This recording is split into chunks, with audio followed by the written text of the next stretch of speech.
So guys, part 4 na po to, part 4 ng ginagawa kong hashtag Bible verses, longer videos, motivation. So, iniisa-isa po natin dito sa content ko na to, yung mga taong nagpakita talaga ng matinding faith sa ating Creator at sa kanyang bigatin Son. So, si King David po, isa po yun sa nagkaroon ng breakthrough. Kasi once na nagpakita po talaga tayo ng faith sa ating Panginoon, lagi po siyang may binibigay sa ating magandang blessing, breakthrough. Proven na po yan, generation by generation. So, dagdag po natin dito si King Hezekiah. Si King Hezekiah po, nung time po na nasasakupin ng isang hari yung King of Assyria. Si King Hezekiah po, naging hari din po siya ng Israel. Yung city po ng Judah, nung nabalitaan po ni King Hezekiah na lulusubin yung kanyang teritoryo ng isang hari na walang ginawa kundi manakop ng mga bansa-bansa, ng mga lugar-lugar nung era na yon, nagtiwala po itong hari na to, si King Hezekiah. Nagawan ko na rin po to ng content. Nandun po yan sa mga Bible verses ko rin po. Na nagpadala po ng isang anghel, na malakas na anghel ang ating Panginoon. Para po mapawi yung pag-aalala ng hari na to, ni King Hezekiah, na nababahala po siya sa nasasakupan niyang lugar na yon, nung panahon na yon, na mapapahamak yung mga tao. Kasi nga po itong hari ng Assyria na to, kalimutan ko yung pangalan guys paki-double check nyo na lang po yung mananakop na to. Nagpunta po sa isang templo, sa templo ng kanyang teritoryo, itong si King Hezekiah.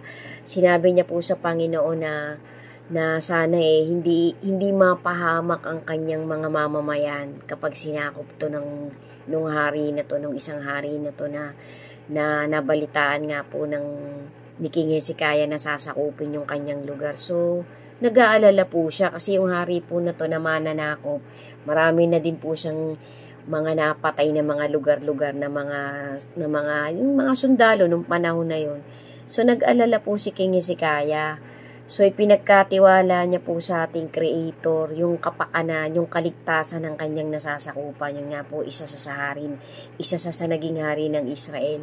So, nasa kulang-kulang 200,000 po yung mga kawal nitong hari ng Assyria na napatay nung anghel na ipinadala ng ating Creator.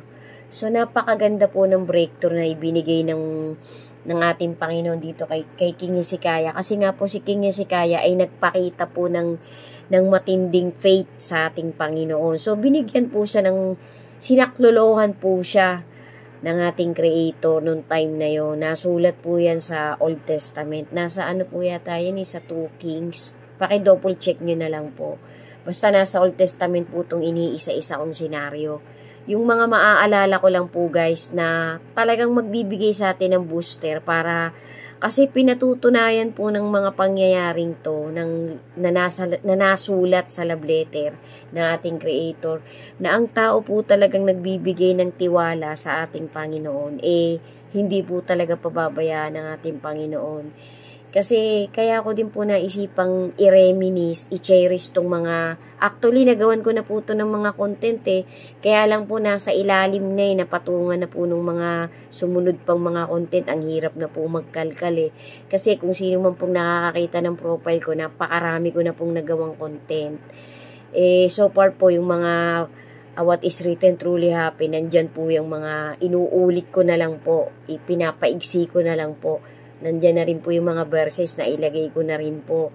So, sa mga nakapanood po, sana po isabayan nyo po ako sa pagre-reminisce, sa pag-cherish ng mga taong to. Kasi sabi nga po nung isang matuwid na mangangaral, kapag nalagay ang pangyayari ng isang karakter dito sa Holy Scripture, importante pong pangyayari yon.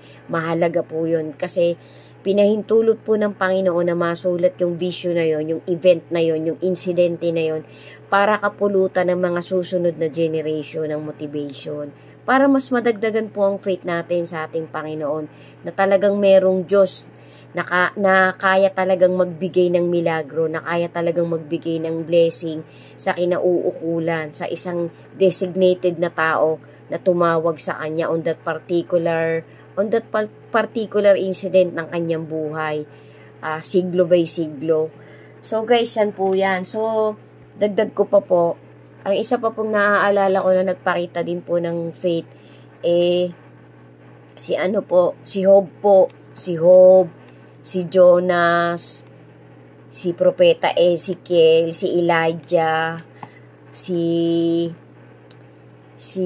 Zacarias, yung tatay po ni John the Baptist. So, ito pong nasa Old Testament muna ang ating isa-isahin.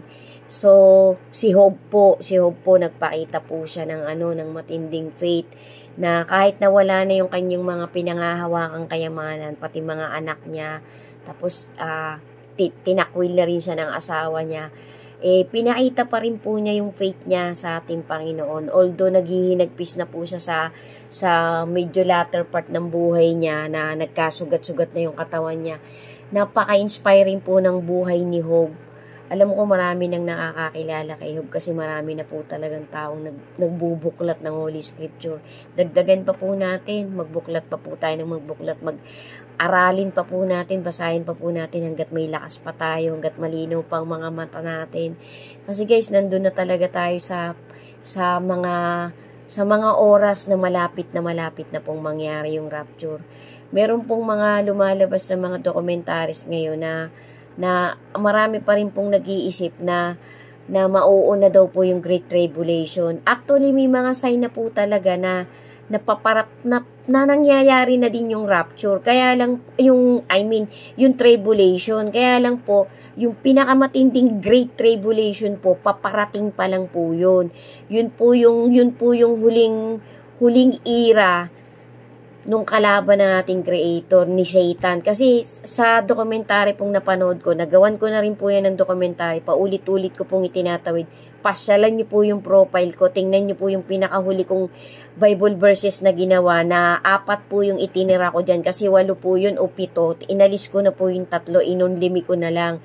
So, maaaring i-repost ko po ulit yun, pero pasyalan nyo po yung 4 na importanteng natira dyan, na may mga nakapanood na nandyan po yung parang nearly 100%, 90 to 95% na talagang pagkakasunod-sunod ng talagang mangyayari, na itinawid po ng isang matuwid na mangangaral na nagmamalasakit sa mga nasa loob ng church ng ating Creator. So guys, magtumibay po tayo, dagdagan po talaga natin yung kapit natin. Always have steadfast faith to our Creator, kasi nalalapit na po yung snatching na mangyayari, yung rapture. Kasi pagkatapos po noon, mag-uumpisa na yung 1,000 years. Tapos pagkatapos ng 1,000 years, yun na po, doon na po mangyayari yung climax ng Great Tribulation. Yan po yung pagkakasunod-sunod na actually, wala pong kahit sinong tao na pwedeng mag-imply, na pwedeng mag-relate ng totoong talagang 100% walang kamali-mali. Ito po ay parang mga documentaries na lumalabas ngayon, na halos nearly malapit sa 100%, na ginawan ko na rin po ng longer videos na content. Subaybayan na lang po ninyo, puntahan nyo po yung profile ko. Ito pong bagong content ko na to, na Bible verses lang, pag-reminisce po natin, pag-cherish po natin sa mga taong nagpakita ng matinding faith sa ating Panginoon at nagkaroon ng breakthrough ang mga buhay nila. To God be the glory po. Sundan nyo pa po yung susunod. Yung mga piling tao lang po ang ilalagay ko dito sa bago kong content na to. Thank you po for watching, and God bless us all po, and to God be the glory forever and ever. Amen. Ingat po tayo palagi. Sundan nyo pa po yung kasunod. Thank you so much po ulit. God bless us all po.